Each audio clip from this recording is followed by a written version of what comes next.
오늘은 어떤 이야기를 해볼까요? 성인이라는 표현에 대해서 생각을 좀 해봅시다. 우리는 성년의 날도 있죠. 옛날에는 장가를 들어야 어른이 됐다고 말하기도 했고요. 이 성인이라는 단어가 한문으로는 이룰 성자에 사람인자를 써서 사람이 됐다라는 의미로 쓰입니다.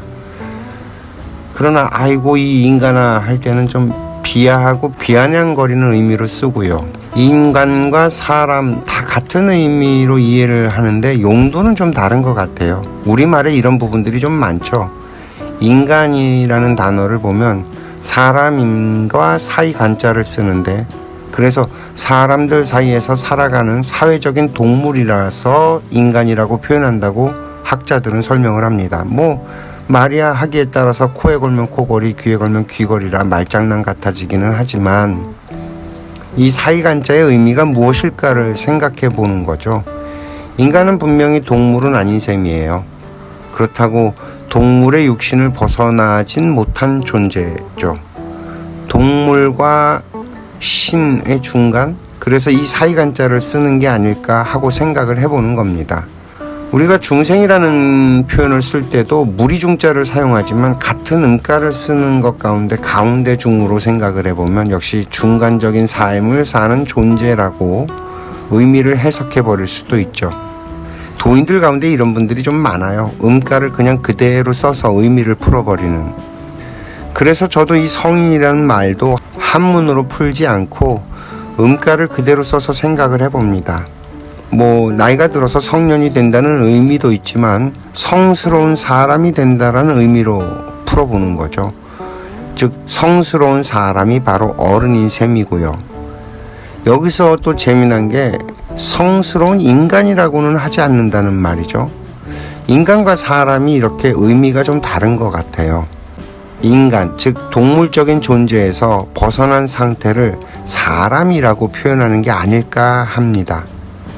정리해보자면 인간과 사람은 같은 말이 아니고 사람이 된다는 것은 성인이 되는 것이다. 성인은 단순하게 나이만 먹었다고 되는 것이 아니라 동물적인 상태에서 벗어나 어른, 즉 성스러운, 다르게 표현하자면 존경을 받을 만한 상태에 돌입을 한 것을 말하는 게 아닐까 하는 거죠.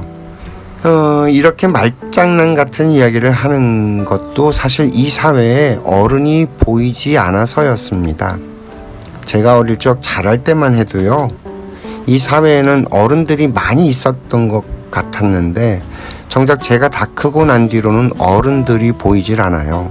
물론 제 스스로도 제가 어른이 되었어야 하는 건데 어른이 되지 못해서 그래서 후배들에게 그리고 어린 친구들에게 참 많이 미안하게 생각을 합니다. 우리들이 어른이 되지 못해서 이 사회에 어른이 실종된 것이라는 생각을 하고 있고요. 설문조사 같은 것을 볼 때 유재석 같은 친구들이 이 사회에 존경받는 사람 랭킹에 들어가는 것을 볼 때마다 좀 얼굴이 뜨끈뜨끈해집니다. 아이고야, 정말 이 사회에 어른이 없구나. 이 사회에 이정표가 되어줄 만한 말을 하는 사람이 정말 없구나 하고 말입니다. 어찌 보면 이 인생학교를 만든 이유도 우리들이 어른이 되어야 한다는 절박함이었던 것 같아요. 우리들이 상대방의 말을 잘 들어줄 수 있는 능력 하나만 키워도 이 사회에 어른들이 참 많아질 것이라고 저는 확신을 합니다. 나도 좋고 너도 좋은 상생의 에너지를 만들어내는 첫걸음이 바로 이 듣기입니다. 정말이지 이 듣기는 아무리 강조해도 지나침이 없습니다. 들을 줄 아는 힘, 들을 줄 아는 능력.